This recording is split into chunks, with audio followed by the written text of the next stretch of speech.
Wendy's $3 breakfast deal is a bacon or sausage, egg croissant, plus small seasoned potatoes for $3. It's the breakfast that don't miss. So if you did miss Wendy's breakfast, don't imagine. Fresh cracked eggs, sizzling sausage, crispy bacon, and block out those hot, buttery, flaky croissants. Croissants don't really make a sound, but if they did...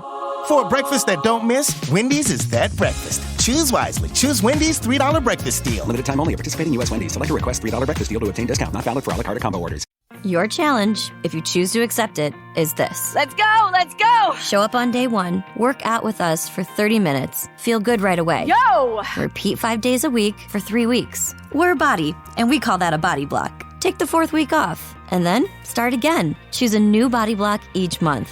Have fun. Avoid burnout. Reach your goals. But you're not going to quit on yourself today. You in? Start a body block today. Visit body.com for a free trial. That's BODI.com. Welcome to the Boneyard with Steve Robertson. As always, I am your good friend and host, Steve Robertson, here on the Maroon Friday edition of the Yard. Hope you're well today. Hope it's a payday for you. It's Friday. You know, when we play baseball on Thursday, it's kind of like the schedule gets a little, discombobulated in your head. Like last night, I'm thinking, okay, well, I can come home and rest tomorrow, get up, go cover a ball game. Forgot I had to record, but we're recording early today. I'm not exactly sure what's going to happen with weather. We're expected to have some precipitation in the forecast. That could be around game time, could impact start time. I don't know if we pushed it tomorrow or not. People are already asking. We have not heard anything as of yet. But for those of you that potentially could be in harm's way, be sure to take necessary precautions. It's that time of year. It is, and it seems like that's what we got to live with. Once a week now, it seems we're having to be weather aware. So caution to all of you out there that could be traveling today. Make sure that you're paying attention to not only the forecast where you are if you're traveling to Starkville, but the forecast on the way.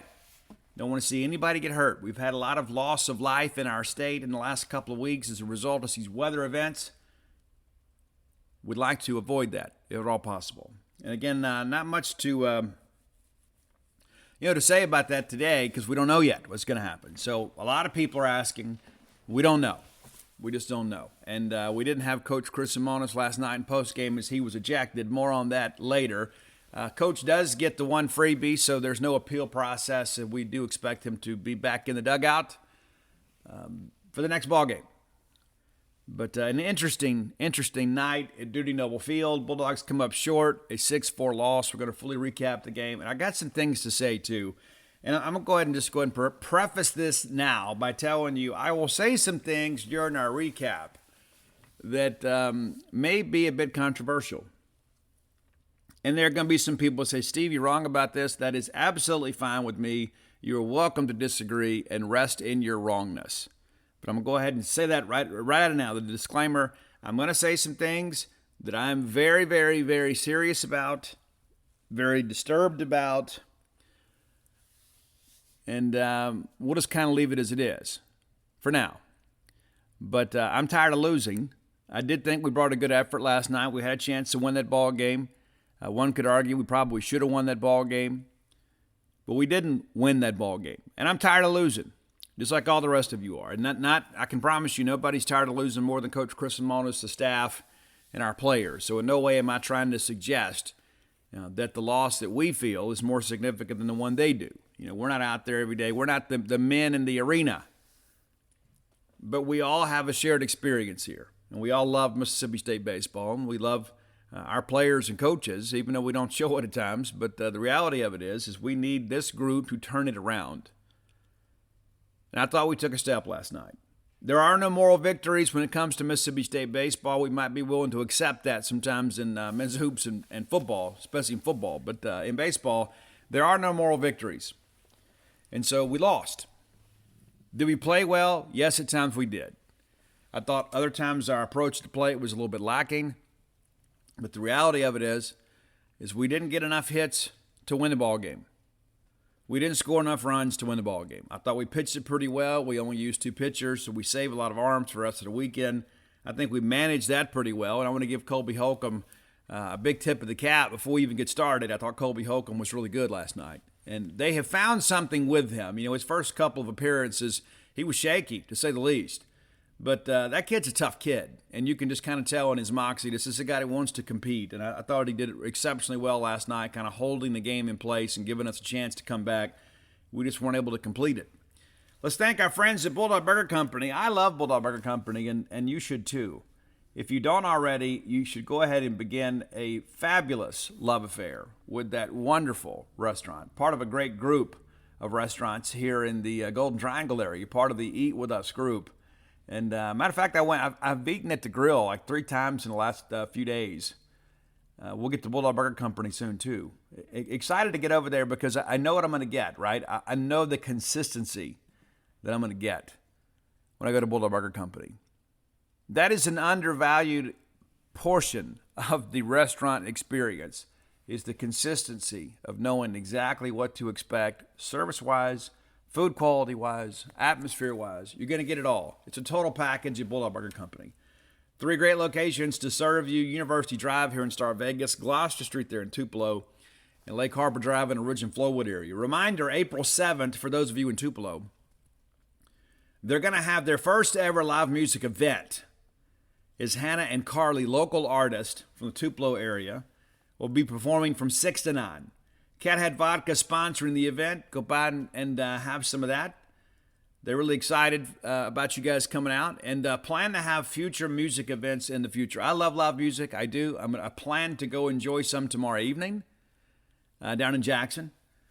But this is a chance for you in Tupelo to go have a great restaurant experience, a great meal, and then enjoy the entertainment of some local entertainers. Go out and support Hannah and Carly at Bulldog Burger Company. Again, it's April 7th. You got some time to prepare there, 6 to 9. And again, sponsored by Cathead Vodka. Bulldog Burger Company, the place where people go to meet, M-E-A-T. All right, let's jump into this ball game. And Gerangelo navigates through the first without allowing any runs. But the thing that concerns me, it seems like maybe we're not getting it done in the bullpen. And I don't know who's down there managing that or navigating through that. There are a lot of times, and we saw it with Graham Einsema. We've seen it with a couple of other guys. It's like, we go out there, we have the tough first inning, and then we kind of rebound a little bit. But, we make it through the first unscathed, but it wasn't without a little drama. We get Wimmer to strike out looking to open the game, and then Cassis flies out to left, and you're thinking, man, here we go. Can we get a 1-2-3 inning in the first? Well, we don't. We walk Petrie, and 2 out walks are of the devil. Messina's then hit by the pitch, and then LaCroix's hit by the pitch.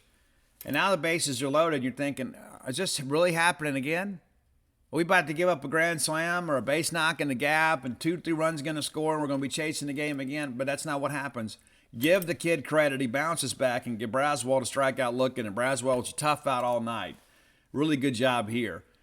We actually get behind an account 2-1 and then work it back and get the K there. And so a nice moxie from Gerangelo. Sanji, the guy's going to be a star for us, and he's having to grow up. And, the fact that we're throwing a true freshman on Friday says 2 things. Number one, we haven't maybe managed the pitching as well as we should, recruiting-wise, in the last couple of years. And perhaps we weren't aggressive enough in the portal, but it also says a lot about the talent of Gerangelo. All right, bottom 1, State goes 1-2-3 in the inning. Larry strikes out swinging. Ledbetter flies out down the line and left, and Hines follows suit. Both of those, I don't know if it was a concerted effort for us to try to go the other way there, but both of those just kind of routine fly balls to left. So 1-2-3 for us. We come back in the second and kind of pick up where we left off in some respects. We issue our 4th free pass in just over an inning. We walk Denny. Stone then reaches on the fielder's choice. They get the bunt down. Kind of a questionable bunt here, too. Was not a good bunt. He bunts it right back to the pitcher, and we forced the runner at second. So basically, it's a wasted AB. You get nothing from it. It's a non-productive out. And it's not necessarily a testament to our defensive prowess here. They basically just gift us an out right here. We couldn't turn 2 here. Then Brewer singles up the middle, and it sends Stone to third. So runners on the corners now. And then Wimmer, the leadoff hitter, who has hit some tanks for them, they bunt again. And I don't understand the thinking behind this. Yes, they won the ball game, but this to me is basically a dead half inning here. They bunt it right back to the pitcher, and Gerangelo is able to look the runner back at third and then throw out the hitter at first. So too quick, and then he gets Cassis to strike out looking. It was crazy here, too. It was an 0-2 pitch. The ball was inside, and then Cassis kind of chicken wings it. Lifts his elbow up into it. Durangelo immediately on it. Lamonis immediately on it. They review it, and sure enough, he did. He did lift his elbow up into the pitch, and he is called out. That is now a strike. He's out. Inning's over. So we have a bit of a jam here, and kind of a Bush League play here from South Carolina that doesn't go their way. And then you start thinking, okay, well, maybe this is going to work out for us. All right, bottom of second, they hit Hyzak. So we got the leadoff runner on, and of course, out of pettiness, they challenge this. And this is the kind of stuff, too, that really irritates me. Listen, I'm a baseball purist. I love baseball. This is nonsense here. And nonsense is the only PG-13 way I can say this. That pitch, it was nowhere close. Now, the only good thing about this is they lose the challenge, right? But when you're doing stuff like this, this is not a challenge in good faith. This is nonsense. Absolute nonsense. This is Bush League baseball at its finest by the South Carolina bench. Hyzak then still second. Hancock, gets the ball down, and we hammer this ball with a full count, and it goes off the pitcher, and he's able to recover and get Hancock at first. You start thinking, man, if that ball gets through there, it's probably a 1-0 ball game. That ball was hit well, and give the pitcher credit for recovering here. But it's just kind of a tough luck situation there. Jordan then grounds out to the pitcher, kind of a similar situation. Ball hit hard. And they do a good job. The runner has to hold. And then they intentionally walk Kellum Clark. And then Slade Offord flies out to center.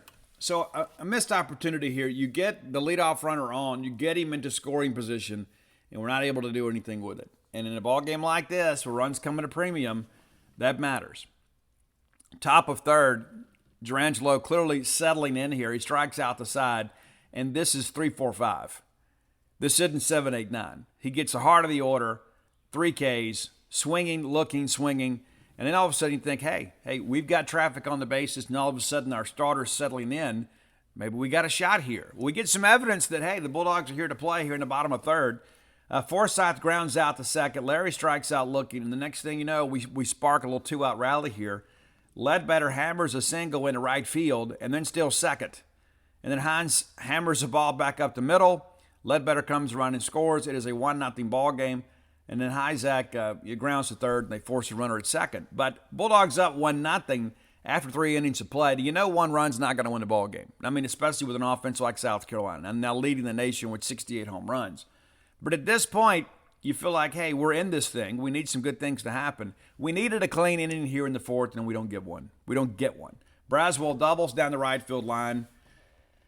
And good throw here by Kellum Clark. I just don't think Lane did a good job kind of navigating around the bag there. And he was safe. They called him safe. We review it, and he was safe. The replay that we saw in press row, he was safe. And it's a bang-bang play. You don't want to be too hard on Lane there. But you had a chance there to get a big out early, and we didn't get it. And then Denny grounds out to second, pushes the runner to third. We get Stone to strike out swinging, so now we're a pitch away of getting out of this. And the 9-hole hitter, Brewer, who was hitting a $176 coming to the ball game, who actually had a couple hits against us, raised his average almost 50 points last night. He doubles to center field, the run scores, and then Wimmer lines out to center. So now it's a 1-1 ball game. And again, this kind of boils down to us here, right? You got to execute a little bit better, and you'd like to be able to go out there, and that's what happened with here. Again, we weren't able to do it in a second. They get a leadoff double, basically. They get a double and push the run around and kind of manufacture the run here. So a couple doubles in the inning, ties the ball game, and hey, we're still in it, right? 1-1 ball game. All right, bottom of 4, Hancock grounds out to the pitcher. Jordan then singles to the shortstop. We have some speed in this lineup. We do. We do. There are no routine grounders with some of our guys. I mean, they're going to hustle down the line, give them a lot of credit here. Dakota Jordan swinging the bat pretty well this weekend. And, of course, had a good game on Tuesday with 3 hits, his first 3 hit of his college career, 3-hit game. But we hustle down the line there. Ball's deep in the hole. It's short. I mean, and when he has to go that far back with a guy like DJ getting down the line, it's going to be a safe play. And next thing you know, DJ gets picked off at first. And he was going.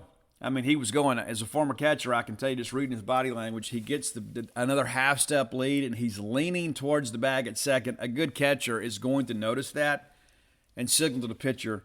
We used to call that dirt. We'd have dirt, we have dust. We had different plays for it. But they pick him off, and that's huge. And then Kellen flies out to left center. So, again, you get a runner on, and he's erased on a base running error there. All right, top of 5.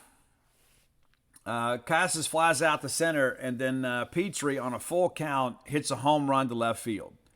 It's a 2-1 ball game. And you knew at some point they're going to hit some home runs. They're a launch angle team. It's what their offense is kind of built around.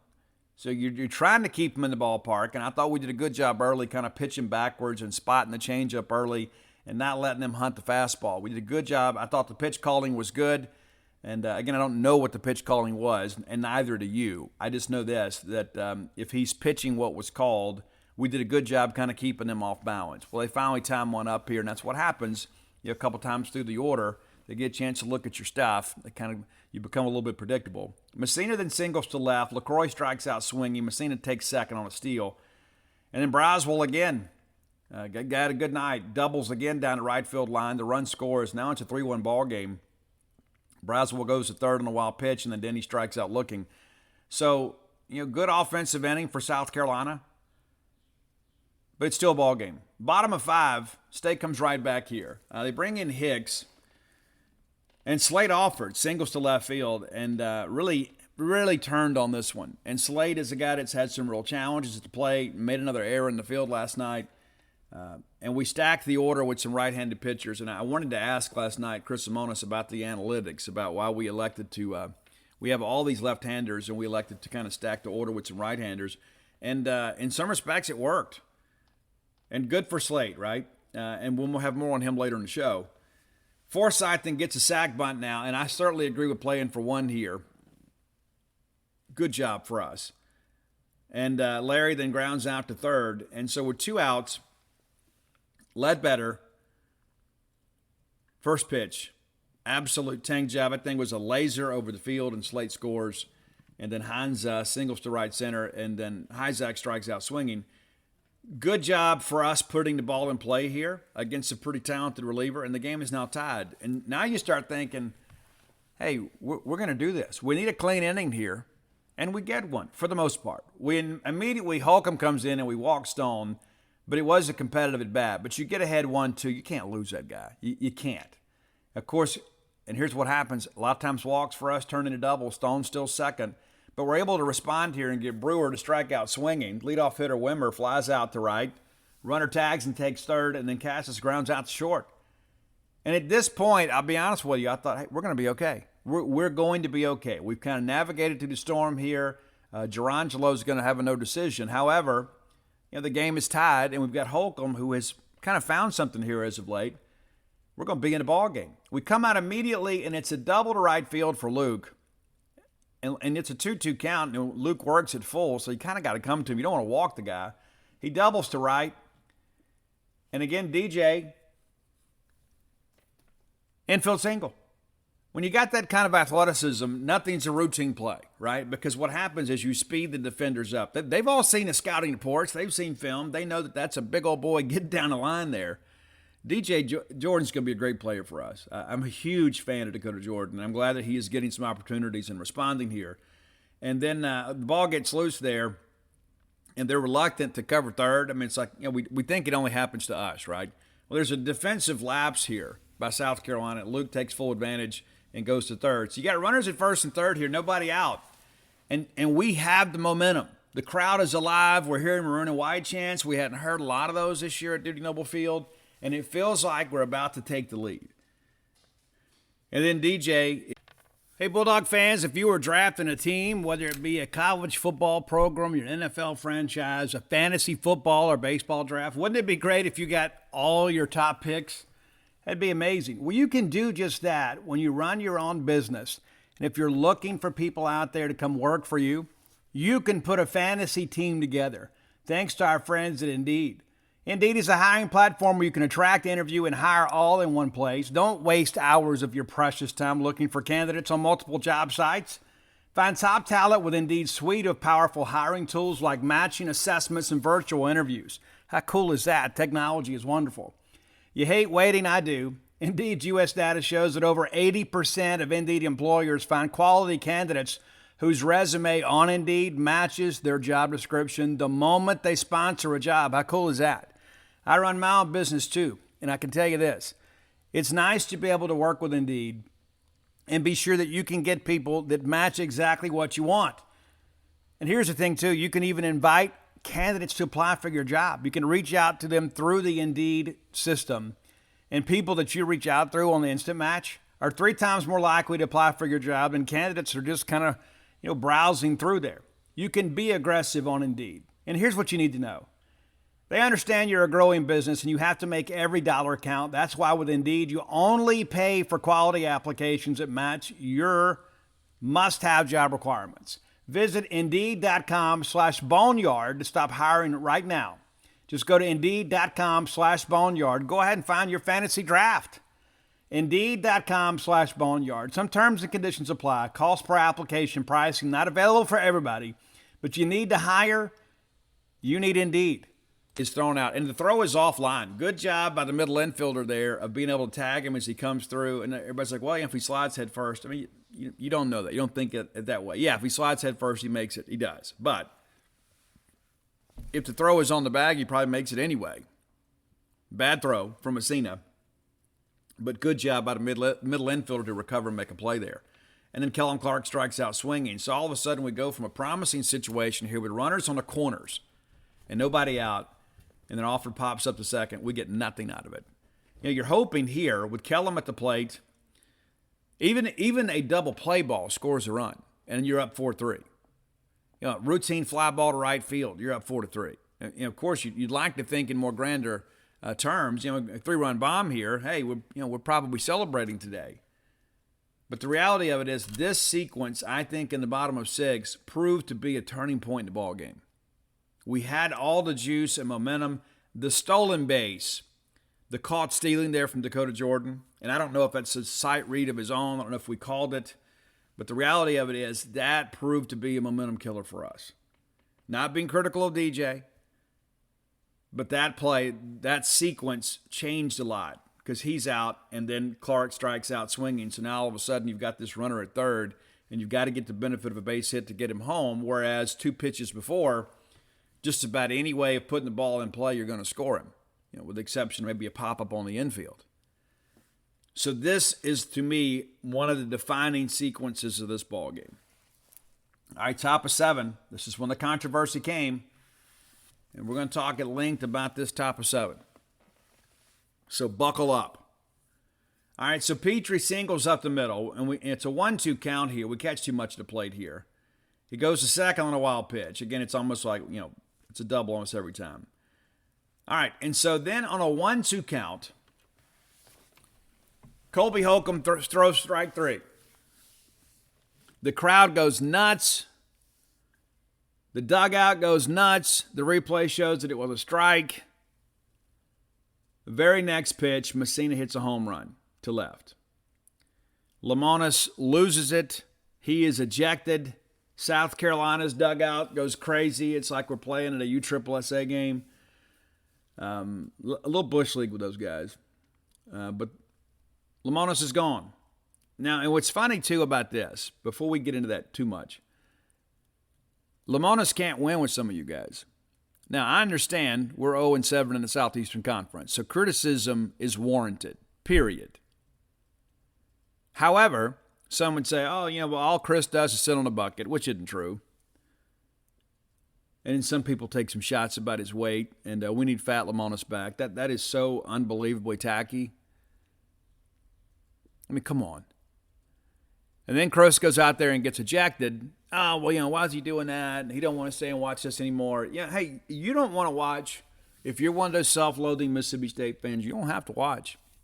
Netflix got a lot of good stuff on it. The Night Agent is spectacular. The Waco documentary is spectacular. So don't do us any favors by watching the ball game if you're unhappy with the ball game.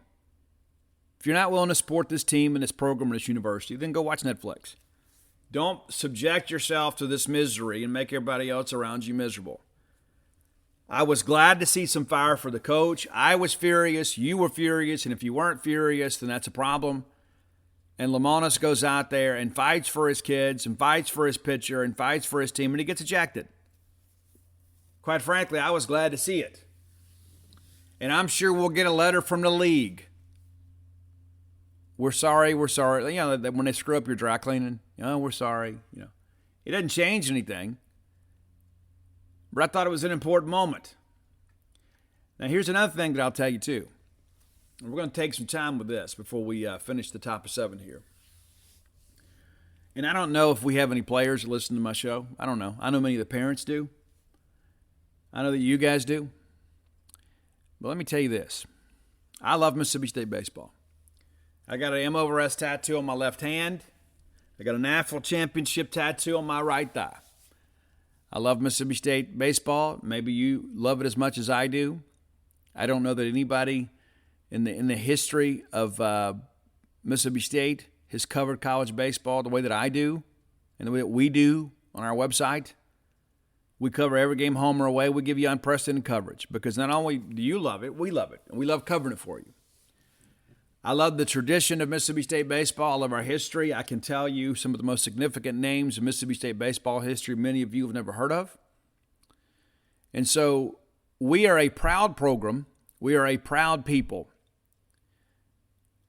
especially when it comes to baseball. Now, we have played 3 SEC opponents. So let me speak directly to our players here, okay? All right, so we go play Kentucky. And Kentucky's a good team. They're not a great team. They're probably middle of the pack. They should make the tournament. They still got to navigate through. They got Vanderbilt, Tennessee, and Florida, all very good within their division. Got to play all those teams. They're a good team. We go up there. We got a kid, Tyson Harden, a sophomore, and still not exactly sure what his availability is. Wishing him the best. Gilliam hits a home run and then bat flips towards our pitcher.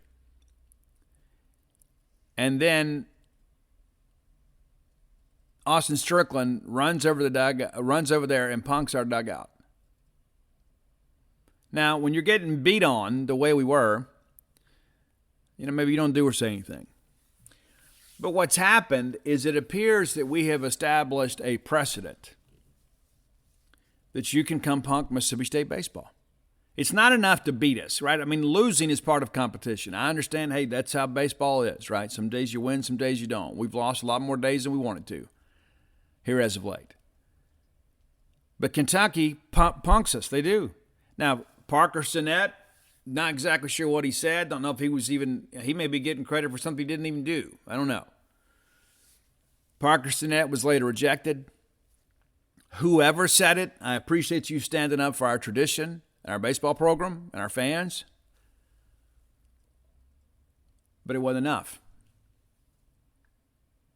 It wasn't enough. Vanderbilt comes in here last week, with all their privilege and their need-based aid and all that sort of stuff. And, of course, they had a message to send after we beat them for a national championship 2 years ago, even though many of those players today weren't on that team. That coaching staff was. And then what is they hit the grand slam and the next kid up comes up and lays a bunt down. I mean, it's like they're up, 13, 14 runs and you're laying a bunt down. I mean, we're basically waving a white flag here and you're laying a bunt down. And nobody did anything. And so you can say, well, Steve, come on. No. You're wrong. You cannot let people disrespect you. That's the old Dr. Phil adage. You train people how to treat you. And if you let people run all over you, then they will continue to run all over you, and so will others. And then it becomes this self-fulfilling prophecy where you start thinking, well, maybe we're just not good enough. Maybe I'm not important enough. Or maybe I don't deserve any better than this. Maybe this is what should happen to us. Maybe I should have somebody stick it in my face and make me like it. So Messina hits this bomb last night when he should have been struck out. And give the kid credit, right? I mean, hey, it's a big shot in a big moment. and he ran his mouth all the way across the diamond and then talks trash to us coming down third base line, and nobody does anything. Now, I love Luke Hancock to death. Luke, you got to say something. I know it's not in your nature, but you're the last guy that sees him. You got to say something. And maybe you did, I don't know. But I know this. There are 3 SEC opponents that have played us this year, and all 3 of them have disrespected us. Period. And some would say, well, Steve, the best way to do it. Shut up, okay? Because what you're doing now is you're excusing the behavior. You cannot excuse that behavior. And I'm not talking about their behavior. I'm talking about our behavior. Hey, if a guy hits a home run, he deserves to pimp it a little bit. But don't get carried away. I remember Mason Katz coming down here doing that, and then Kendall Graveman, the very first pitch of the first at bat on Sunday, Kendall's like, you know what? You're not going to buzz our dugout. Not going to do that. And then he goes 0-4 and State wins the game that day. I'm in communication with a lot of former players. You hear it a lot. We get behind in a ball game, something like this happens, my phone lights up. I can't believe this happened. I've heard some guys from the 80s. I cannot believe this happened. Honestly, they're more upset about the bunt than they are anything else. And people say, but Steve, baseball's a gentleman's game. It's true. In some respects, it's true. There's respect for the game. But you got to have some respect for yourself. You cannot let these guys come in here and punk you. Period. They may win a ball game, but you let somebody come to Duty Noble Field and throw a bat on our logo and dance on our home plate? No. To me, that's a bigger problem than the losing. Losing's part of competition. But you're not going to come in my house and disrespect me and then expect me not to do anything. You say, well, Steve, the best revenge is to win the ball game. Hey, I agree with that. But there's a certain level of bravado I'm only going to put up with. You're not going to come in my house and disrespect me. Period. And it pisses me off. And it should piss everybody off. If you love Mississippi State baseball, if you play Mississippi State baseball, if you coach Mississippi State baseball, if you support Mississippi State baseball, if you've ever owned an M/S cap, if you've ever worn the maroon and white, it should piss you off. It pisses me off, in case you can't tell. We played a good ball game last night. But it wasn't just a loss 6-4. It's the fact that this guy comes out here and then absolutely disrespects us. And we don't answer. You say, Steve, are you suggesting you throw at somebody? Yeah, maybe.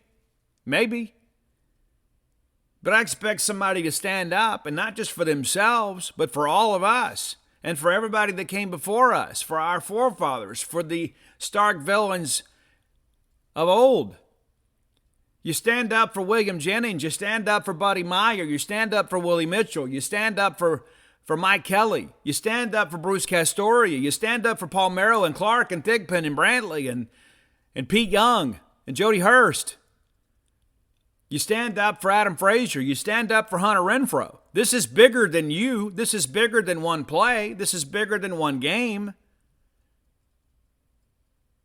I'm going to tell you, I suspect that our reputation around the league is that we're soft. You're not going to disrespect me. And if it costs me a suspension, then so be it. But you will not come in here and disrespect Mississippi State baseball if I'm a part of it. And so my challenge here is to anybody involved, whether it be a fan, I'm not saying throw things. We're not LSU, okay? We're not LSU. We're not going to throw things.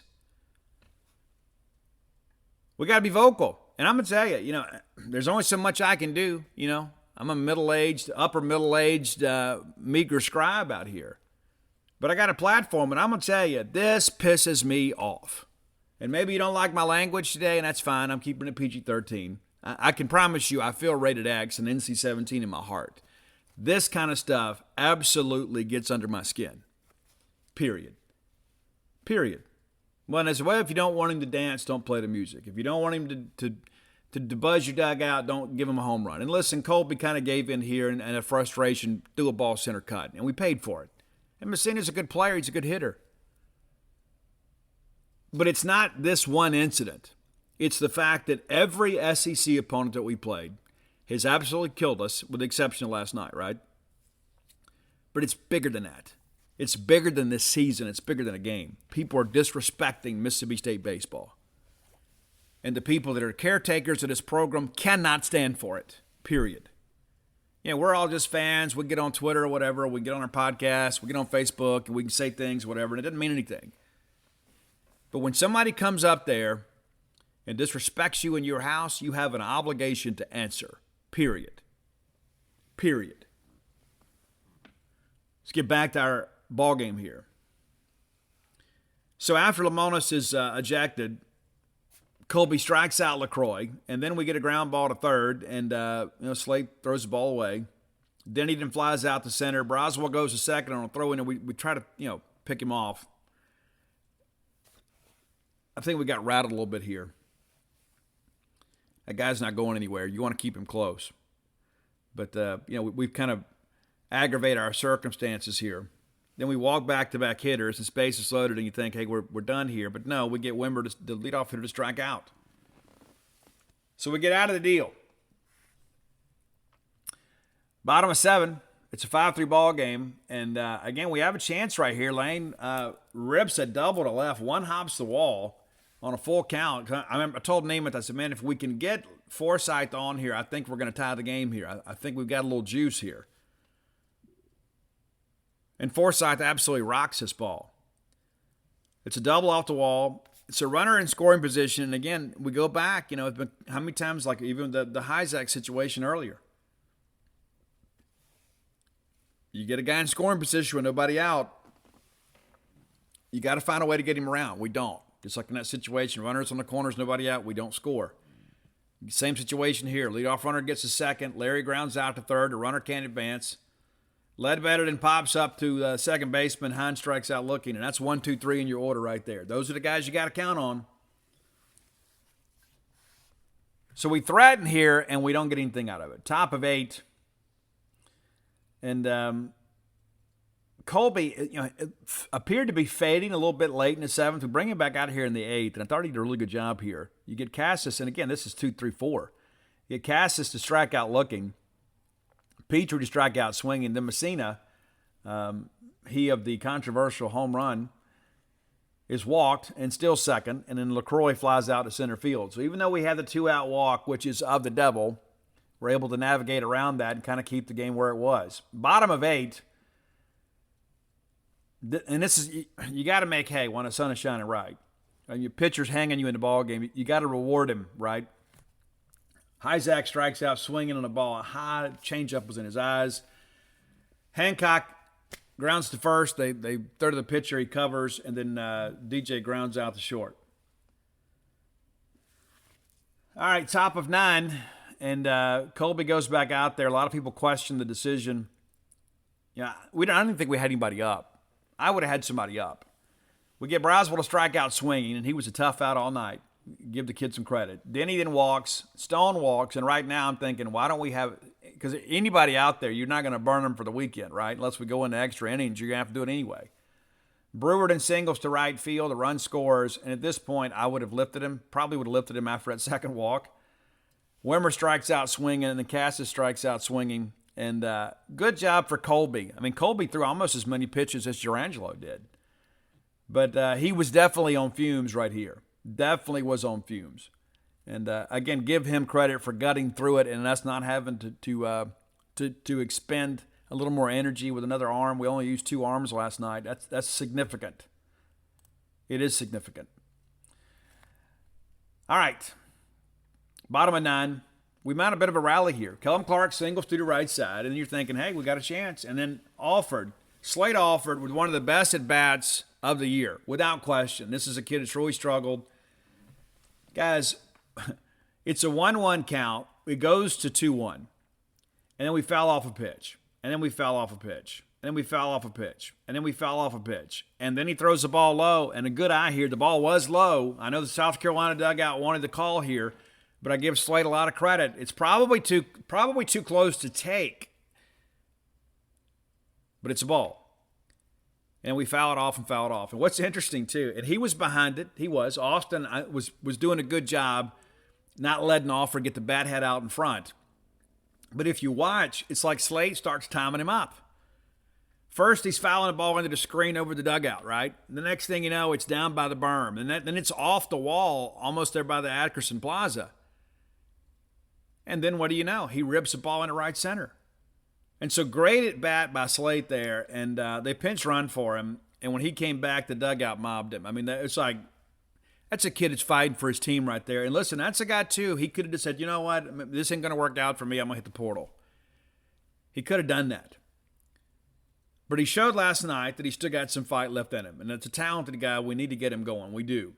We do. And defensively, it's been a liability. And that was the calling card last year, is that he was the best defensive third baseman we had, and that, when Cam James moved on, that Slate was going to lock down the hot corner. He hadn't done that yet. But maybe this can be a turning point for him. And it's a confidence builder for sure. Huge at bat. Now, all of a sudden, the tying run comes to the plate with nobody out. A lot of people thought, well, why don't we pinch hit for Lane? Lane doubled the last time up. And listen, I know that he's a guy that works the middle of the field a lot, and this is one, too. It's just an unfortunate situation. It's a ground ball, and they turn two. The run scores at 6-4, and you think, okay, the game is over. But give the top of our order some credit. Amani Larry works and works and works and works and earns a base on balls. And then Colton Ledbetter hits a one-hopper to short with the shortstop ranging back towards the middle. It's not like he was back in the hole. And he beats it out. Are you kidding me? Are you kidding me? A one-hopper to short as hard as that ball was hit, and he beats it out? And he does. And then, of course, they review, and he not only did the call stand, it was confirmed because, yes, he beat it. Most people that run that fast get gold medals. It's incredible. But it says a lot about the fight and Colton Ledbetter. And so Hunter Hines comes up. There's probably not, there's one guy there that could win a ball game for us with a swing. The one he runs to the plate, and I give Austin some credit. Of course, we're looking fastball. He spots up a couple change-ups. We swing over him. We foul one back, and then we take a breaking ball for a strike, and the game is over. I hate losing, but I'd rather lose like this than lose like we did last weekend. I'm ready to win some ball games. I know we've taken a long time to talk about this ball game, but I wanted to speak extensively about standing up for Mississippi State baseball. And listen, I'm just a guy, right? I mean, I can't bring any change. I got a platform. I can talk about things. But it pisses me off. It absolutely does. If people are coming in here disrespecting us. So you got to do something about it, one way or another. All right, looking back, the numbers, Colton Ledbetter, who was our guest last night in postgame, 3 for 5. 2 runs and the 2 RBIs. So very good offensive night for him. Hunter Hines, 2 for 5 last night. Luke Hancock, 1 for 4 and kind of had a tough luck on one. Dakota Jordan, 2 for 4. You had a 3-hit game on Tuesday. That's 5 hits for the week. 1 for 3 for Kellum Clark, 2 for 4 for Slade Offer, and of course that great at bat there. And then Lane with the big double off the wall. Bulldogs get 12 hits to 9 for South Carolina. The difference is they got a couple bombs. We got 1. Proved to be the difference in the ball game. But we had our chances. It's not, and give South Carolina credit for making some pitches. We had our chances, though. Gerangelo goes 5 innings pitch, allows 6 hits, 3 runs, 2 walks, 9 Ks, 1 wild pitch, 2 hit-by pitches, and throws 96 pitches in the ball game. And Colby Holcomb, 4 innings pitched, 3 hits, 3 runs, and, of course, 2 of those come on that home run that never should have happened. But 6 walks for him, that's up. And some of those came late when he was on fumes. And so I'm not going to be too critical of that. He walks the first guy he sees, and then late, when he's basically just trying to gut it out for his team, he walks a couple guys. And listen, he's a tough kid, he is. But 8 Ks. So as a team, we strike out 17. If I told you before the ball game we're going to strike out 17 and we're going to out-hit them, you'd think we won the ball game. That's how crazy baseball is. But Gerangelo, 96 pitches, and Colby, 92. And again, what's huge about that is it saves arms for the rest of the weekend, and we need as much of that as we can get. But South Carolina numbers, I mean, they kind of spread it around. But Dylan Brewer, the 9-hole hitter, again, it was hitting $176 for the ball game, goes 3 for 4 in the ball game. You can't let the 9-hole hitter have that kind of night. You can't. You can't. All right, let's move on. Time for today's Top 10 list is always brought to you by closewithblair.com. That's CLOSE with Blair, BLAIR.com. Go by and check him out. You'd be glad you did. Blair is my friend, your friend, a friend of those in need. He is a mortgage loan origination expert. Top 1% close ratio in the country back-to-back years. And here's the deal. If you mention to him you heard about him on the Boneyard, he's going to pay for your appraisal. That's 601-500-2344. 601-500-2344. And that goes directly to Blair. That's not a receptionist. That's not a call center. That's directly to Blair. You can call or text him today. I encourage you to do so. Many of you have dreamed of owning a home at some point in your life. Blair can make that dream a reality. Works for Fairway Mortgage. Recently voted number 1 in customer satisfaction with mortgage loan origination. Stick with the winners. That's Blair Chandler. Again, that's closewithblair.com. You'll be glad you did. Okay. So the movie Air is coming out April 5th. It's coming up, and we're doing kind of a series of shows of top 10 lists to kind of commemorate the year. Of course, the Air Jordans came out in 85. And so I'm looking forward to seeing the movie Air. We'll probably go open tonight if we can, depending on the schedule. I'm looking forward to see it. Matt Damon, Ben Affleck, every time those guys get together, it's always great. And really, Air Jordan made Nike at the time, and I guess in some respects maybe still is, the most dominant brand in all of athletic shoe wear. And so looking forward to seeing the film, and Roy's really hyped about it. He claims that he had the first pair of Air Jordans on the Mississippi Gulf Coast because he worked at Foot Locker, some insider trading there. I don't know if we can get him indicted for that or not, but that's the deal. So we're excited, and we're sharing that with you, not because we're getting paid to do it, but it gives us a chance to take a trip down memory lane. I've never had a pair of Jordans in my life, ever. My boys have had them. And I don't know if I've ever shared this with you too. So when I grew up as a kid, man, we were as broke as the 10 Commandments. We were absolutely broke, man. When I was a kid, we had discount rack shoes from JCPenney, wore a lot of USA Olympics. And Jordans came out, and of course, they were about $100. You could get a pair of other shoes for, 30, 40, 50 bucks. And so we didn't have anything. All we had was each other and our hopes and dreams. We didn't have a lot of material possessions. And so in many respects, shoe wear was a big deal to me. And so I made sure that my boys always had nice shoes. My girls too. And trust me, their mom took care of that. But Ani got new Jordans every year for Christmas or his birthday or something, because I was never going to let my kids go to school and feel lesser than. And very blessed and fortunate to have been able to do that. And really, I guess it's the pathology of my own life. It's like people talk about living vicariously through your kids. I was not going to let my kids go to school without having great shoes. And that's probably one of the reasons that I have over a dozen pair of Chuck Taylors. I love Chuck Taylors. They're fashionable. They're, for the most part, comfortable. And they fit the brand. And so I wear a lot of shoes. And my youngest is a big sneakerhead.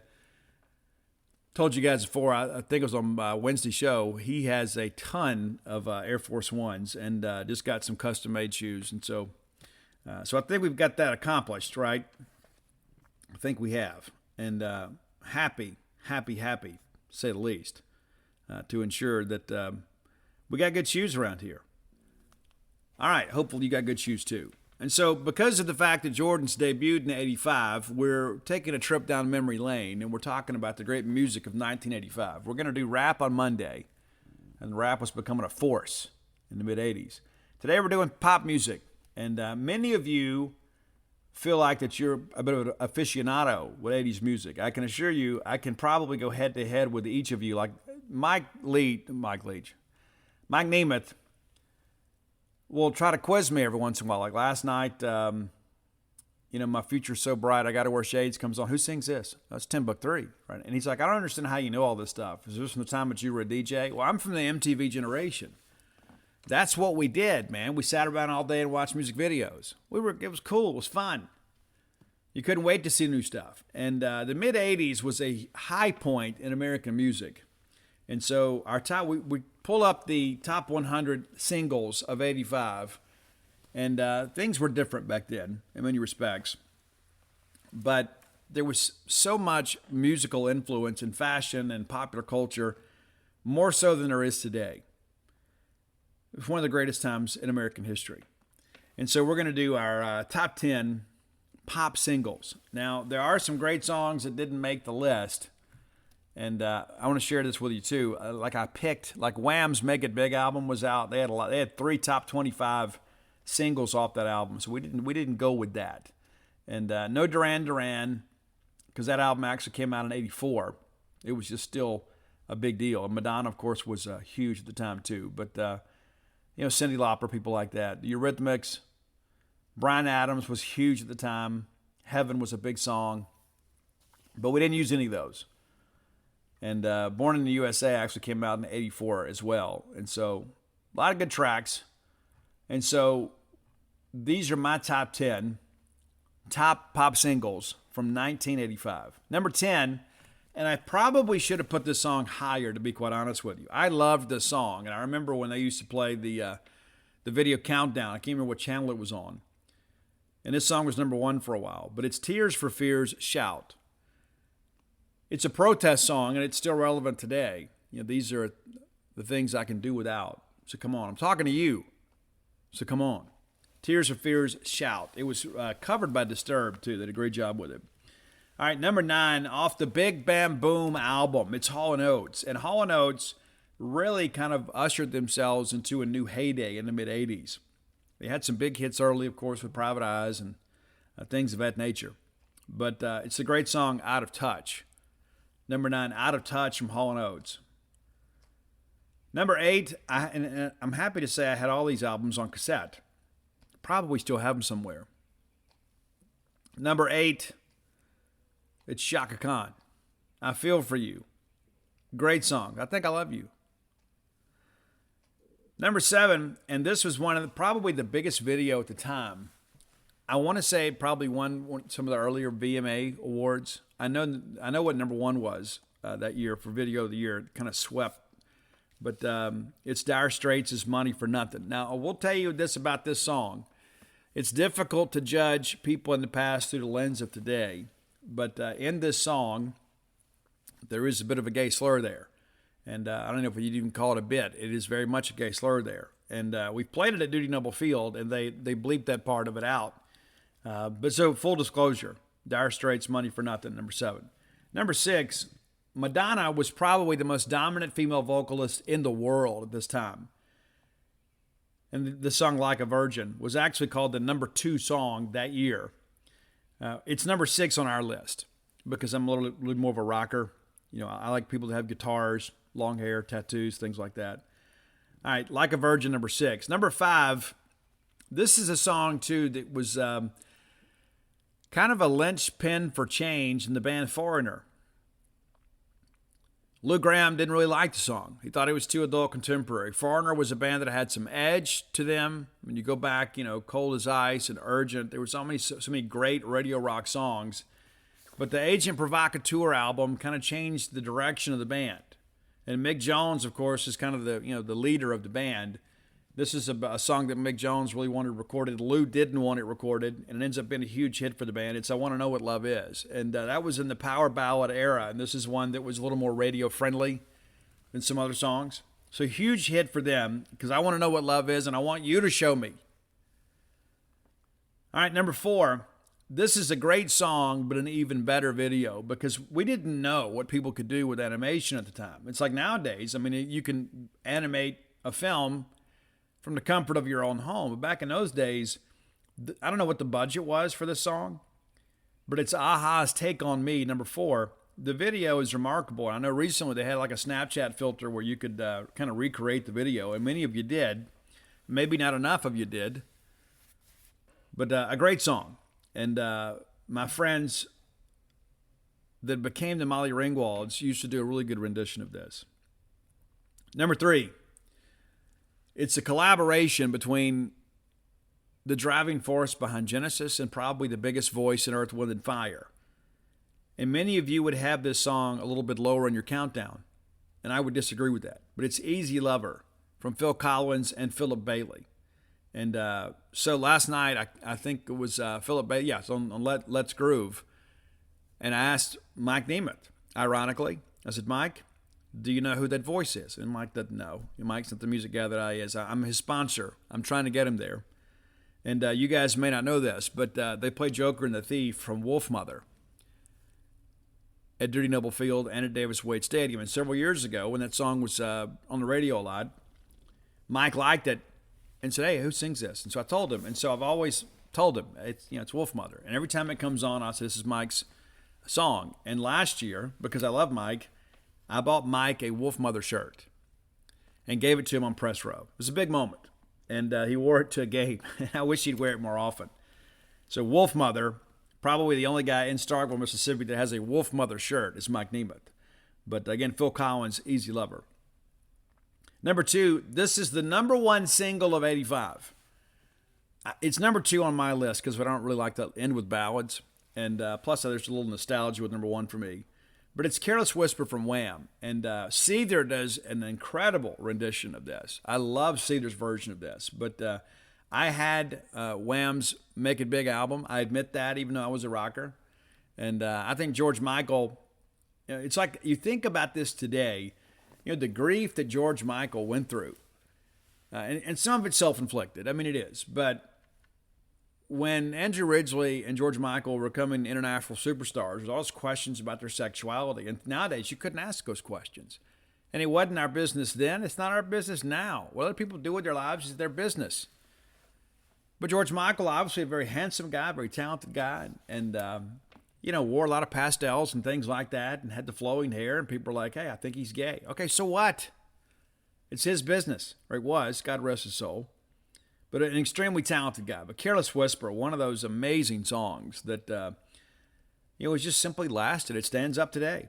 Number 1 for me, though, and the folks at Billboard disagreed. They had this song number 16 on their list. I was a huge fan of the Brat Pack. I'm a huge fan of the movie The Breakfast Club. My children love it, and it's one of those things, too, all those John Hughes movies and things like that, to be able to turn them on to that. And my kids are like, man, it was so cool to go to high school back then. And it was. It was a blast, man. It was. Of course, we grew up as children of the Cold War. So we're always like under the threat of nuclear warfare. But it was a great time to go to school.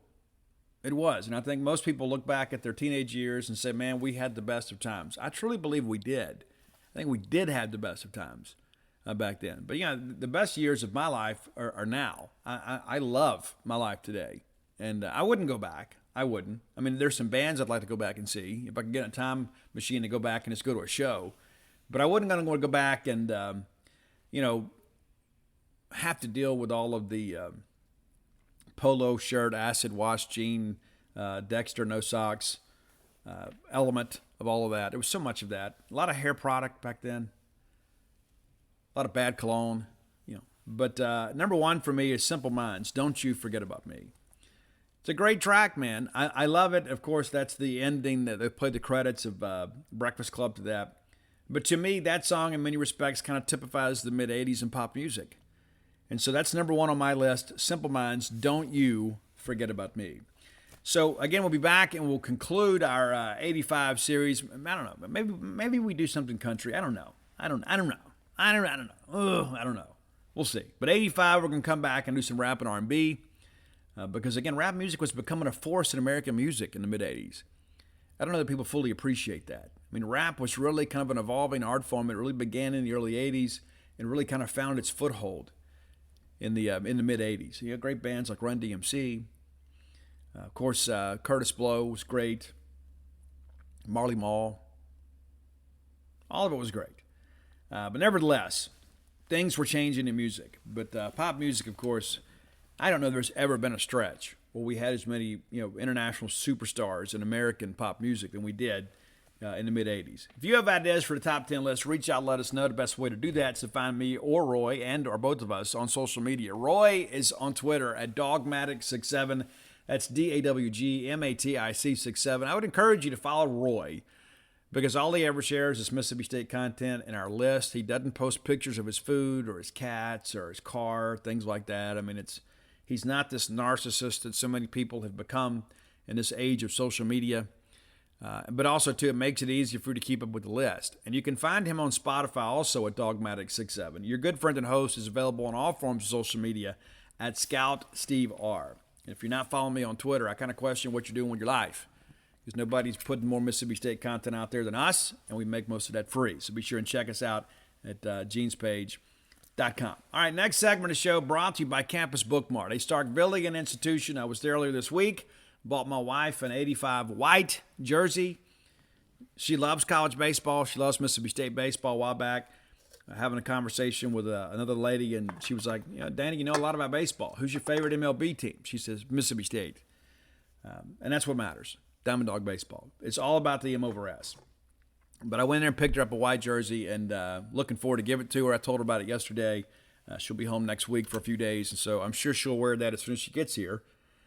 Excited about all that. But the reality of it is you can find your own Mississippi State jerseys, your Mississippi State T-shirts, and things you need for your home, your house, your car, your RV, whatever you need. You can outfit you and your entire family at Campus Bookmart. When you're in town, go by and check them out. If you can't make it to town, or perhaps game day is not a good shopping day for you, visit them on the World Wide Web at campusbookmart.net. And by being a loyal Boneyard listener, we'll give you a phrase that pays, and that is BSR, which stands for Beautiful Steve Robertson.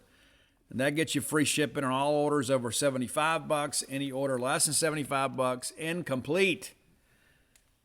Again, that's BSR at campusbookmart.net. I love going in there. I do. They've expanded the Bowie shop. It's all upstairs now. The best selection in the known universe. A lot of people make that claim. They back it up. Go by.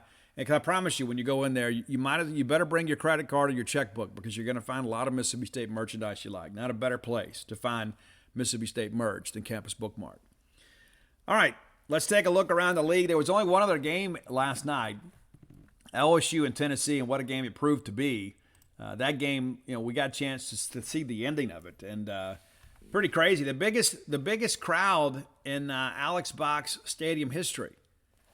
Did you know that? People were they're all excited about that, and then the Tennessee fans were kind of trying to take credit for it. Oh, Tennessee brings us out. Listen, let me tell you, new money folks, this. The fine folks at LSU, they have always supported their teams. Always. 13,068 people attended that ball game. That is the Alex Box Stadium attendance record, and that is very, very cute. That is really, really cute. It is. But it says a lot about LSU baseball that many people would get out on a Thursday night. And listen, Tennessee obviously is kind of the team that everybody wants to beat, right? So big night there, and good ball game. Paul Skeens, great game for him, for sure. I don't think he was credited with the win. Let's pull it up and check it out here. But yeah, it's almost like when you see Paul Skeens' numbers pop up there, it just kind of grates on the soul a little bit. Like, oh my gosh, if we could have had that kid, it would have changed everything for us.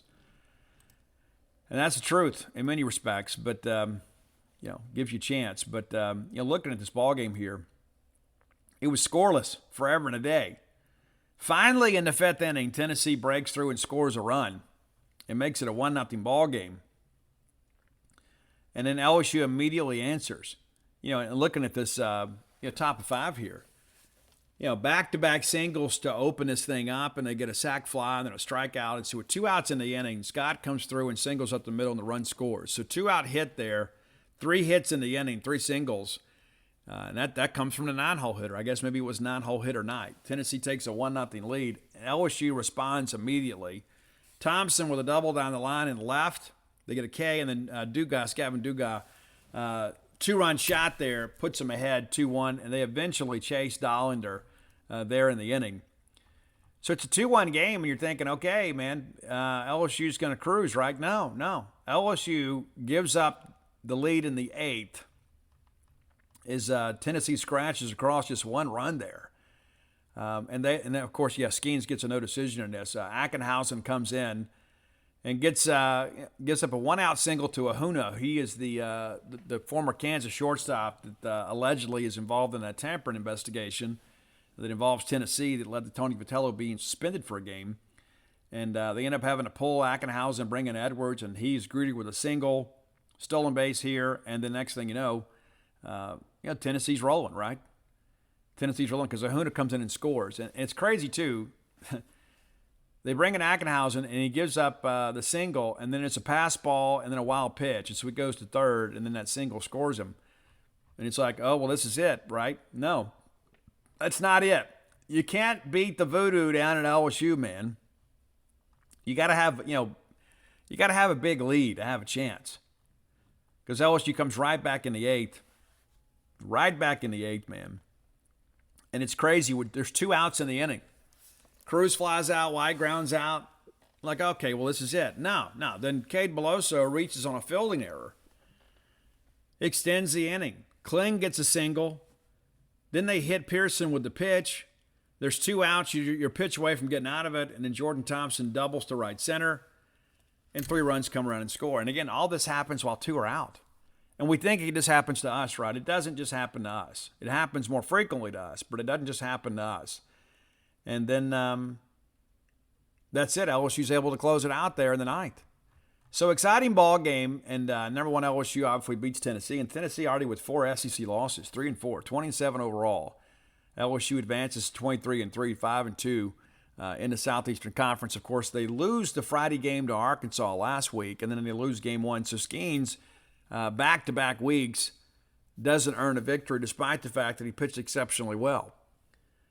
But great ball game, drama late. It's what you always expect at Alex Box at night. It's just kind of how it happens. But LSU will look to take the series today. Let's look around the league here and kind of prepare you for today, because I'm not sure what's going to happen with our weather situation. We're waiting just like everybody else is, but maybe by the time you listen to the show, we'll know some things. But Georgia opens up a series at Vanderbilt, and Georgia's a team that struggled a little bit this year. 1-5 in the league. They get swept to open the open SEC schedule with South Carolina. They take 1 from Auburn last week. Missouri got off to such a great start. They take 3 from Tennessee and then get swept last weekend by South Carolina. They're at Kentucky this weekend. This 5-1 Kentucky team, of course, they sweep Mississippi State, go on the road, take 2 or 3 from Alabama. This will be an interesting series. Auburn's at Florida. I really like this Florida pitching staff. I really, really do. Now, granted, they're going to face some bigger sticks later in the year, and they may come back down to earth. But, Florida obviously may have the best offensive player in the country. So we'll see. Tennessee, of course, at LSU, we mentioned that. And then South Carolina, of course, trying to take a series today at Mississippi State. For some reason, I think we're going to win today. And we need to. Ole Miss is at Texas A&M. That's going to be an interesting series. Ole Miss has not played poorly, but they haven't played well enough to win. They're not playing the way we have. And so some soul-searching is required there in Oxford. They're going to be on the road. It's so tough to win on the road in this league. I would tell you, though, going to A&M is not like going anywhere else in the West, except maybe Alabama. Going to A&M, they do some cool stuff down there, but it's not, the place doesn't get rocking like it does at Arkansas, LSU, State, or Ole Miss. It just doesn't. In Auburn to a certain extent, but Auburn's kind of behind the rest of us. But it's not the home field advantage that maybe perhaps some other places are in the conference. It's good. It's an interesting stadium. But I think Ole Miss can go down there. I think Ole Miss could get the series, but how can you have any confidence to pick them? And, of course, Alabama's at Arkansas. I told you guys before the season began, I think Alabama was overrated. I think they've proven that. I think Arkansas is probably playing better than expected. So let's run through here. I do think Vanderbilt takes a series from Georgia. I don't think that's a big surprise. I'm going to continue to ride with Kentucky. Even though I think Missouri takes a game, I think this is a split, but I think Kentucky at home, I think they'll find a way to get it done. Auburn's at Florida. I like Florida to win the series. I could see Florida sweeping because that Auburn offense leaves a lot to be desired. Tennessee at LSU. I think Tennessee will get a game from LSU. It's just so difficult to go down there and win a series in Baton Rouge, and we've done it before, but it's a rarity. And again, I think State wins today. I think State's best chance to win is Game 3. And the fact they used so many arms last night, I think helps us. But I can't in good conscience pick us to win the series, even though I feel like we took a step last night. I think if we win today, we'll take the series. I think State will win Game 3 regardless of what happens today. If you win today, I think the series will be won or lost today. Ole Miss, of course, at A&M. I'm going to go with A&M. I'm going to go with A&M just because of the fact I think Ole Miss's pitching leaves a lot to be desired, even though this A&M team has not been as electric offensively as people expected. I just don't know if this Ole Miss team is ready to go on the road. And maybe going on the road is good for them. Sometimes getting away from home and give you a chance to kind of rally the troops a little bit's a good thing. But I think Ole Miss is a team that things are not going to get a lot easier for them either.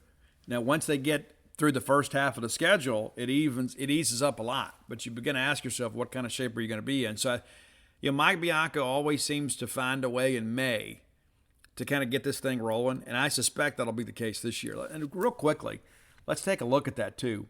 A lot of people have kind of given up on this Ole Miss team, including some of their fans, much like some of our fans, even though our losses have been a little more gaudy than theirs. They've played some competitive baseball. But, of course, again, Vanderbilt and Florida, that's 2 top 10 teams right out of the chute. You're going to go to A&M, a tough place to play, but not as tough. And then you get Arkansas at your place. And I like this Arkansas team. Then you come to Mississippi State, and it's kind of an annual rite of passage. We beat those guys in a series. And then they go to LSU. Once they get through LSU, though, it's Georgia, Missouri, Auburn, Alabama. So those Final Four series you look at, even though 2 of those on the road, you look at and say, you know what? That's manageable. We know about going up to Missouri and playing, though.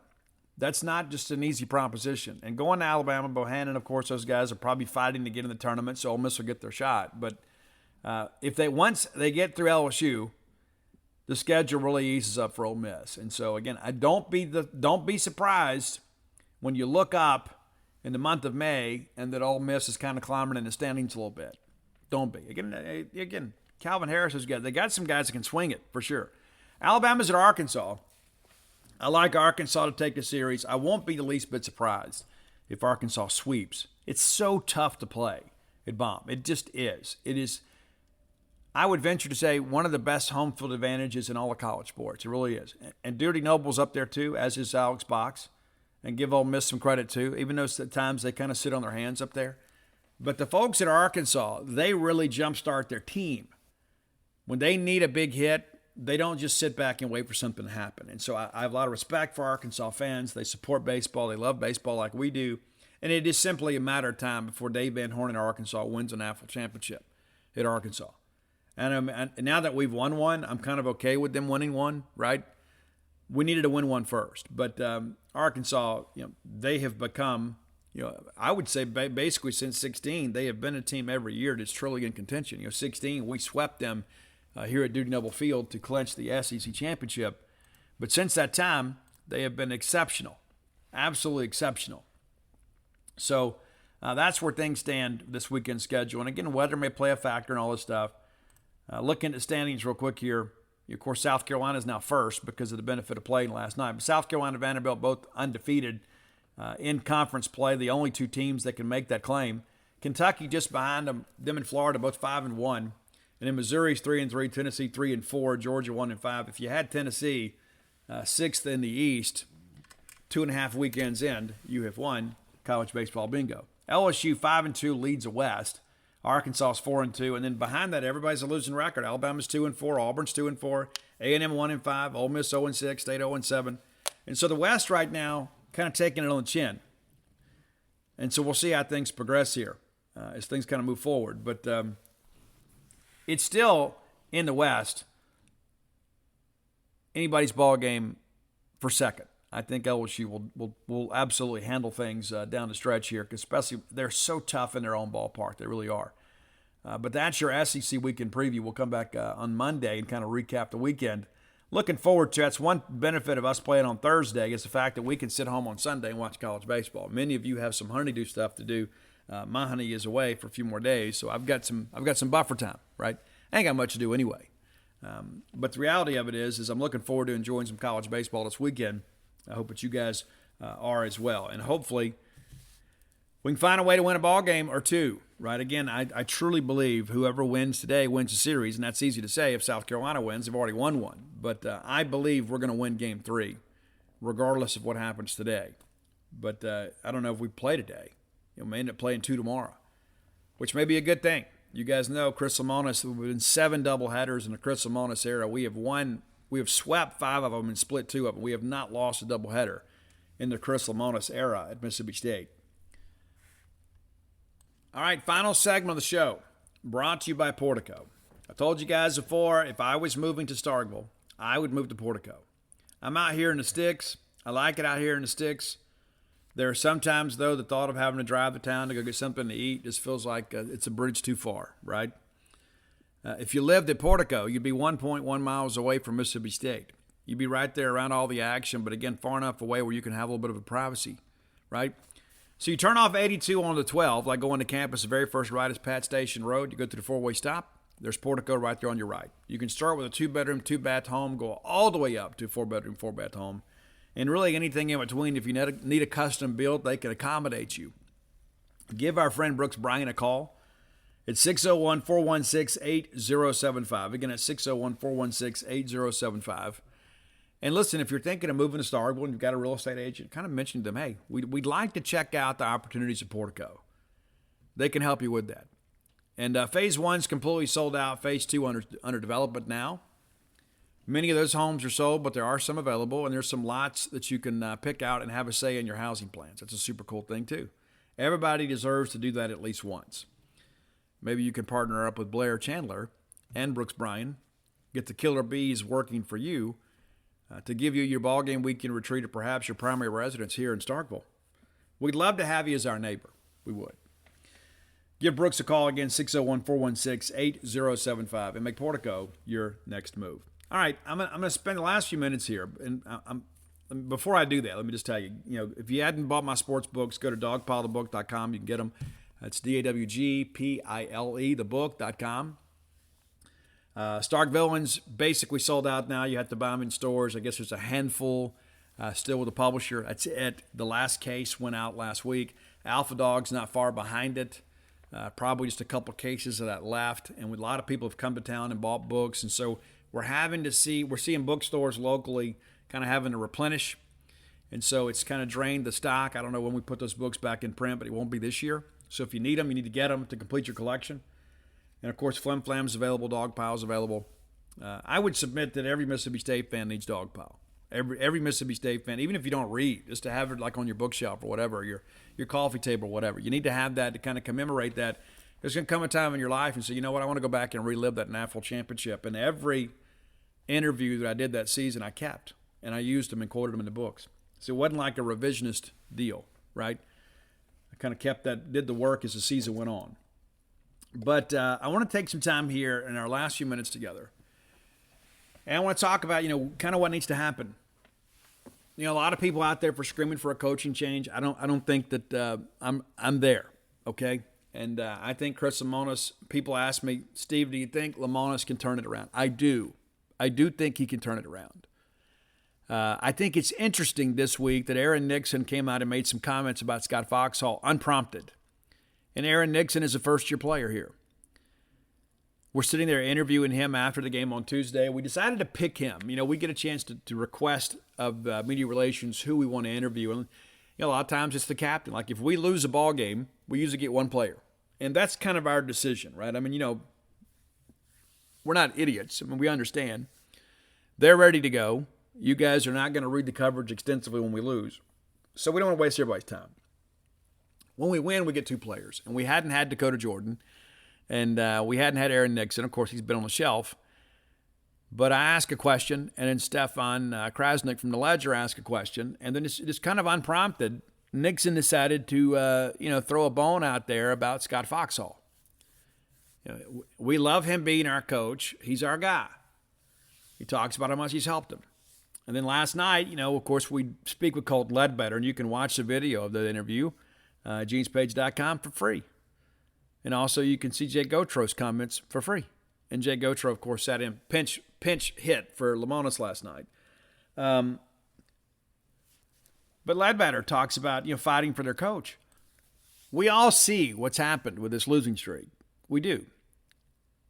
And you just feel like we just need to win a game just so we can stop talking about it. I mean, this is a dark day in Mississippi State baseball history. The fact that we've lost this many SEC games in a row, the worst start for us in SEC play since the 1930s. It's inexcusable. It's unacceptable. It is. And Chris Lemonis knows that. But you're starting to see the players feel the need to defend the coaches. And I don't know if it's fair. I mean, obviously that's part of the deal. But there's enough pressure on these guys as it is.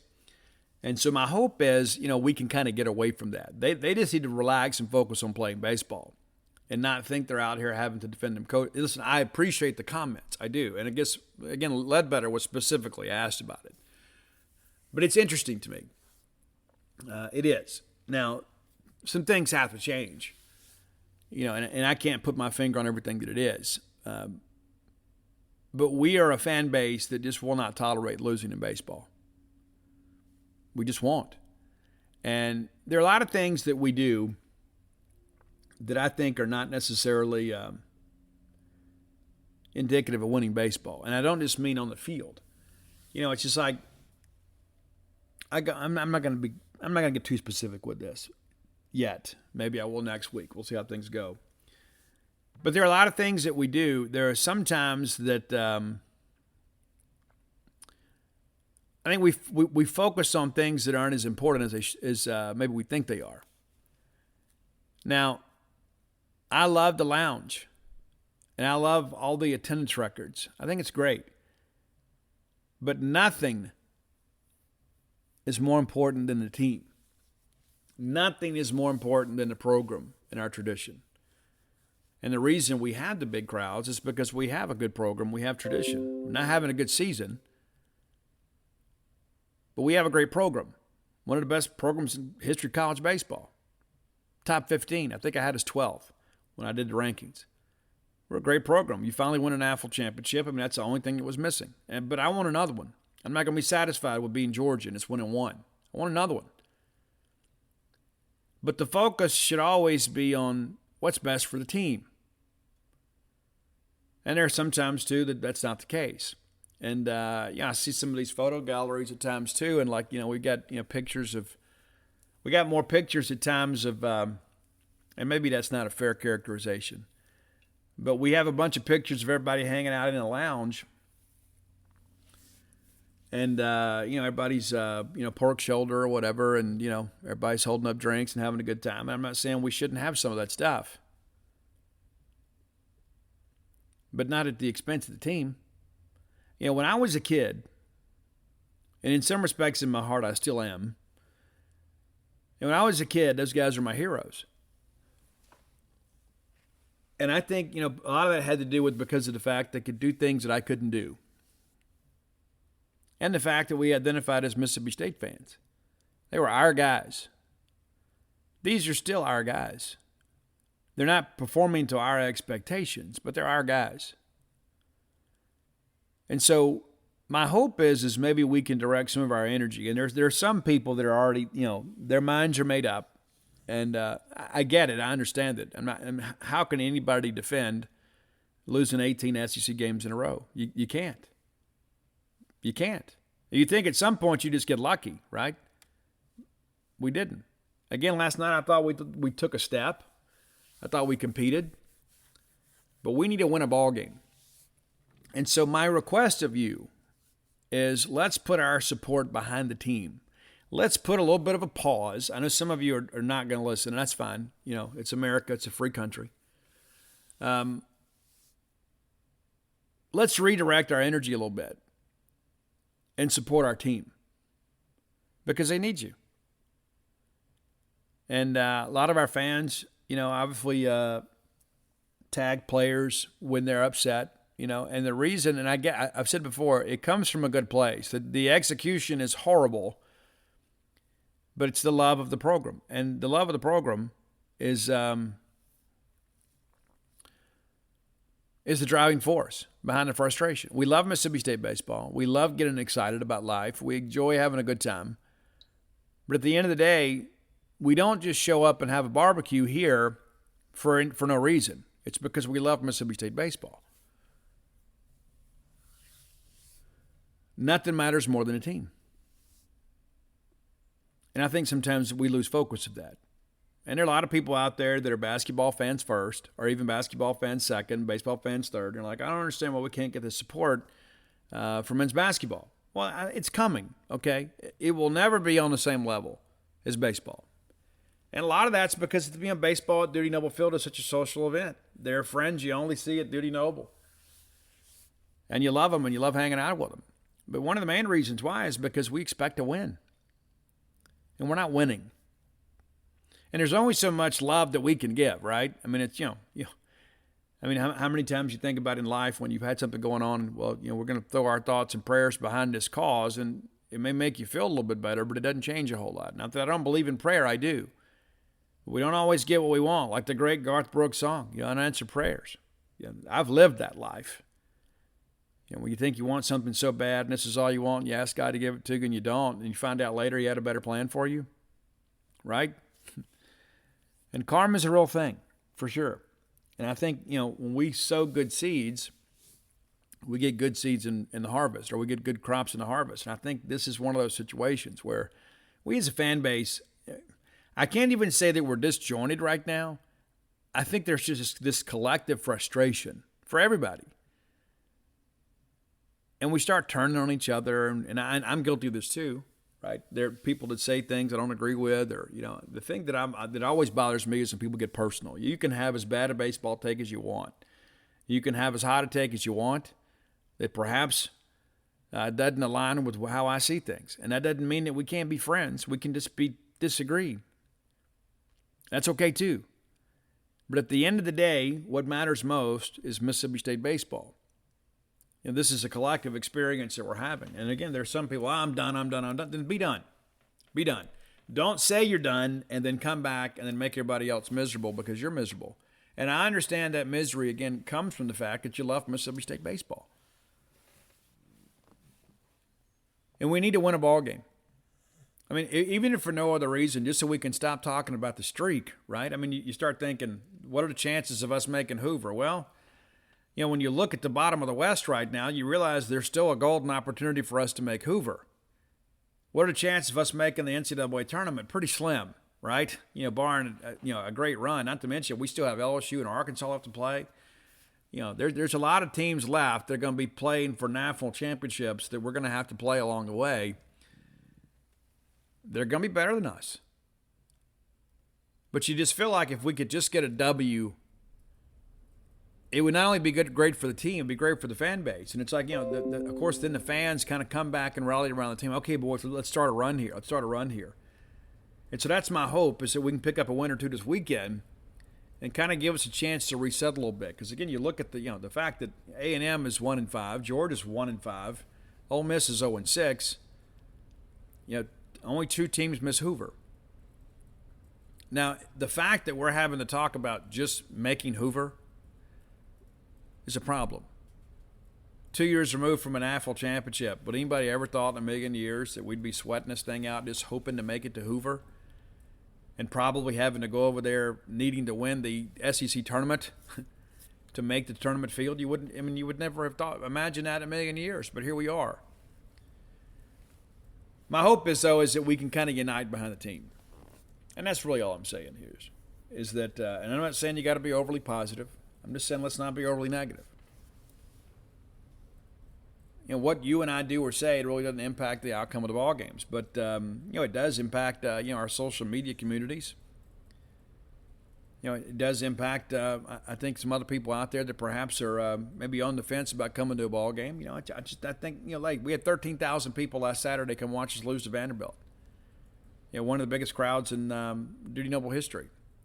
So it's not our fans' fault. I just hope that we can all kind of unite. It was so great after we won a national championship. I mean, that goes without saying, right? But everywhere you went, everybody was wearing their national championship shirts or wearing their M.O.V.R.S. stuff, their Tanner Allen shirts, and there was all this Hell State stuff. And we had never been more united as a fan base. Never. Because we got the ultimate prize. Let's not be fair weathered in our support, though. The Diamond Dogs need you right now. No matter how you feel about Chris Simonis and Jake Gautreaux and Scott Foxhall and Kyle Cheesebro, no matter how you feel about those guys, they need you. They're your coaches. And again, I'm not asking you to send them a get well card or anything like that.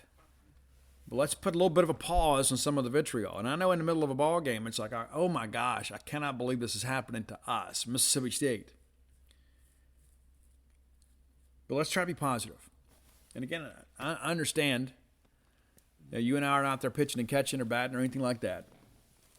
But I know what happens is the weight of it all. It's already tough enough to win at baseball and then play in the Southeastern Conference, and then you're struggling already. And players probably shouldn't be on social media, but some of our fans go out of our way to make sure they know how upset they are with them. I just don't know where that profits anything. I talked with a former Bulldog baseball player recently, and I'll share a little bit of this conversation with you without revealing the name. And we talked about what it means to play at Mississippi State, how special it is, but also how difficult it is. We're the best of the best, right? I mean, the competition level here to get on the field is immense. But you go out there and you play at Duty Noble Field, and there's 13,000 people out there, and you boot a ground ball or you swing at a bad pitch. It's a big deal. You go play at Missouri, and there's 150 people in the stands. Most people don't even read the recap in the paper. Baseball doesn't matter there. Baseball matters here, and it takes a special young man to be able to shoulder our expectations, the weight of this program at times and of this fan base. And we need to make sure that we're recruiting that caliber of player that can deal with it. It's different here. And you hear that a lot when you talk to people that have played here, opposing teams. They'll tell you it's different here. You don't think those people like Nico Cavadas at Notre Dame will tell you it's different here? He scooted down before we left and took some dirt with him. People understand what we all have created, and we're all shareholders in this experience. And so my hope is that, we can spark something. I'm a firm believer that this young class that we have are going to do some special things before they're done. I think you probably all feel the same way. If we can keep them out of the portal, right? And if you don't think there's other people out there, third parties that are thinking, we need to go get Durangelo Sanji to transfer to this school or that school, or whatever. There's going to be people out there to do that. And so I think it's important for us to do our part. Get behind the team and ensure that we feel like that better days are ahead of us, no matter who the coach is. We're Mississippi State. We'll be back. Could we be back this year? I don't know if I'm willing to say that. But I know there's a lot of baseball left. I know that today is a new day, and weather permitting, we got a chance to go play on the ball game, a chance for us to go win, a chance for us to go begin to lay some groundwork to go on a run. And again, getting Aaron Nixon back is big. Getting Cade Smith back is big. Parker Sinnett back is big. Because it kind of gives some other people to help shoulder the workload a little bit, some guys that have got SEC innings under their belt. So my hope is we turn it around. I'm not going to sit here and tell you we are going to turn it around, because I don't know that I fully believe that. But I know that today is a new day. And let's go make the most of today. And for all of you that will be at Duty Noble Field this week and this weekend, we thank you. Those of you that couldn't make it, that are watching on TV, we thank you too. But we're in this thing together.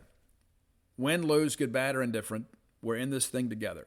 And I am always proud to be a Mississippi State guy, and I'm always proud of Mississippi State baseball, even when I'm not pleased with the results on the field. And so let's just kind of get ready to go now and get excited about what's next. But until next time, let's all live our lives in a way we make more friends than enemies, and people can see a difference in the way we live. The Jeep Grand Cherokee 4xE. It's electrified. Boogie, woogie, woogie. So you can boogie, woogie, woogie into the forest. Boogie. Boogie, woogie, woogie through the mud. Or boogie, woogie, woogie to work, where you boogie, woogie, woogie down the hall to your boss's office to tell him you quit. Sure got the boogie. Then you boogie, woogie, woogie to the elevator as he boogie, woogie, woogies after you, begging, please, take me with you. Boogie. The electrified Jeep Grand Cherokee 4xE. Learn more at Jeep.com. Jeep is a registered trademark of FCA US LLC. Wendy's $3 breakfast deal is a bacon or sausage, egg croissant, plus small seasoned potatoes for $3. It's the breakfast that don't miss. So if you did miss Wendy's breakfast, don't imagine. Fresh cracked eggs, sizzling sausage, crispy bacon, and block out those hot, buttery, flaky croissants. Croissants don't really make a sound, but if they did, for a breakfast that don't miss, Wendy's is that breakfast. Choose wisely. Choose Wendy's $3 breakfast deal. Limited time only. Participating U.S. Wendy's. Select a request $3 breakfast deal to obtain discount. Not valid for a la carte or combo orders.